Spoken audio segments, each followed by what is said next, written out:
Сәлеметсіңдер ме, балалар? Математика пәні 2-ші сынып, 113-ші сабақ. Сабақтың тақырыбы есептер шығару. Қазақстанға саяхат. Сабақтың мақсаты есептерге талдау жүргізіп, оларды шығаруды үйренемін. Балалар, кітабымыздың 24-ші бетін ашайық. Бірінші тапсырмаға назар аударайық. Өрнектердің мәнін тауып, баланың қандай қалада болғанын анықта дейді. Яғни балалар бұл жерде Қазақстанның картасы берілген, және де Қазақстанның қалалары: Астана 50, Семей 6, Қарағанды 70, Алматы 24, Тараз 7, Қызылорда 64 деп сандар жазылған әр қалада. Енді астындағы өрнектің мәнін тауып, сол қалаларға алып барамыз. Мысалы, 21 қосылған 14 қосылған 29. 21-ге 14-ті қоссақ 35, 35-ке 29-ті қоссақ 64. Яғни 64 деген бізде қай қала екен? Қызылорда. Ендеше Қызылорданың түсін алып барамыз. Қасына не болмаса Қызылорда деп жазып қоямыз.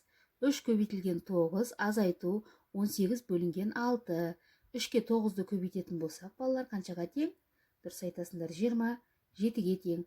Ал 18-ден 6-ны бөлетін болсақ, 18 бен 6-ның бөліндісі 3-ке тең. 27-ден 3-ті алатын болсақ, 24-ке тең. 24 бізде қай қала екен, балалар? Алматы қаласы. Ендеше балалар, осылай есепті жалғастырып шығарамыз. Балалар, кітабымыздың 24-ші бетіндегі 2-ші есепке назар аударайық. Мен сендерге бірінші асын түсіндіріп кетемін. Ары қарай есепті өзіміз шығарамыз. Шарты мен сызбасы бойынша есептер құрастыр. Берілген кері есептер құрастырып, оларды шығар дейді. Пойызбен Алматыдан Өскеменге дейінгі жолға 24 сағат, ал Астанадан Қарағандыға дейінгі жолға 4 сағат уақыт кетеді. Алматы Өскемен 24 сағат, Астана Қарағанды 4 сағат. Неше есе артық бізден сұрап тұр. Ендеше балалар, 24-ті 4-ке бөлеміз. 24 пен 4-тің бөліндісі 6-ға тең. Алматыдан Өскеменге дейін жолдың 6 есе артық уақыт кетеді екен, балалар. Енді осы есепке кері есепті өзіміз ары қарай жалғастырып шығара қояйық. Балалар, есепті шығарып болсақ, ары қарай жалғастырайық. Кітабымыздың 25-ші бетін ашсақ, 3-ші есеп берілген. Берілген мәліметтер мен сұлбаларды пайдаланып, есептер құрастыр және оларды шығар деген екен. Бізде балалар 4 есептің сұлбасы көрсетілген. Сол 4 есепке өзіміз есеп құрастырып шығарамыз. Мен бірінші сұлбаға байланысты мен сендерге түсіндіріп кетейін. Мысалы, бұл жерде бағыты Алматы Талдықорған жолға кеткен уақыт 4 сағат. Алматы Қарағанды 16 сағат. Ақтөбе Орал 8 сағат деп сендерге берілген. Осыларды пайдалана отырып, астындағы сұлба арқылы есеп шығарамыз. Бірінші сұлбаға мысалы Алматы Қарағанды қанша сағат? 16 сағат. Жарайды.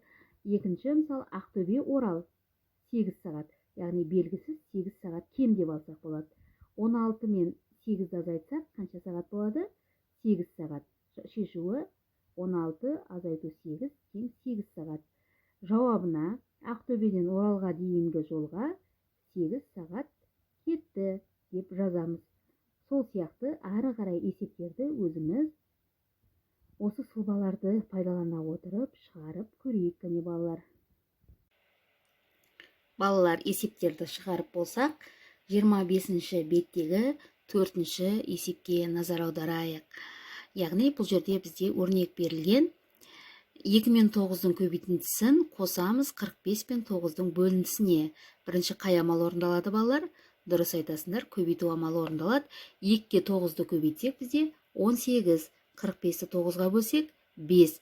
18-ге 5-ті қоссақ 23-ке тең болады. Ары қарай шығарамыз. 5 пен 9-дың көбейтіндісінен азайтамыз 2 мен 4-тің көбейтіндісін.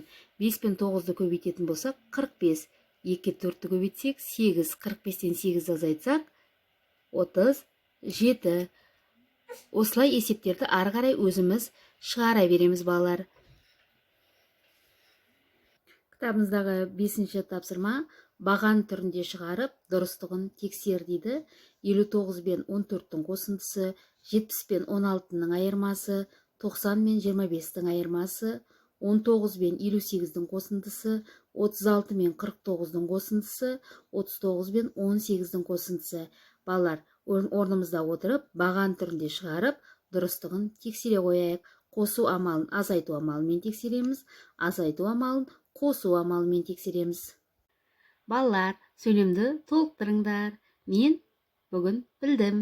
Маған қызық болды. Маған қиын болды. Мен тапсырманы орындадым. Жарайсыңдар, балалар. Бүгін сендер барлық есепті жақсы шығардыңдар. Мен сендермен мақтанамын.